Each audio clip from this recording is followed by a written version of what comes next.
আপোনালোকৰ খিলঞ্জীয়া লোকসকলে মাটিৰ কাৰণে আপোনালোকে মাটিৰ অধিকাৰ পোৱাৰ কাৰণে আপোনালোকে এপ্লাই কৰিছে কাবাই 10 বিঘাত কৰিছে 10 বিঘা আটা পিটা দিনৰ পৰা আপোনালোকে মাটি খাই আছিলে আপোনালোকৰ বহুত জেগাতে সমস্যাটো হৈছে যে 10 বিঘা যদি এপ্লাই কৰিছে তেওঁলোকে পাইছে 5 কোঠা ওপৰত পাইছে 1 বিঘা বাকি 9 বিঘা বাকি আপনাৰ মাটি 9 বিঘা সৰকাৰে লৈ গল আপনাৰ হাতৰ পৰা লৈ গল আপনাক এপ্লাই কৰিব দিছিলে আপনাক পাব বুলি আপনি ভাবি আছিল আপনি পাব বসুন্ধৰাত আপনি এপ্লাই কৰিলে 10 বিঘাৰ আপনি পালে 1 বিঘা 9 বিঘা মাটি লৈ গল লৈ গৈ সরকারে সৰকাৰীকৰণ কৰি পেলালে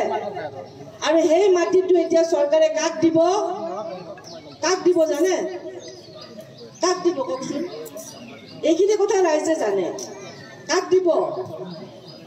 এই যে কা আইনৰ জৰিয়তে বাংলাদেশৰ পৰা যে আনিব মানুহবিলাক তেওঁলোকক সেই মাটিবিলাকক তেওঁলোকক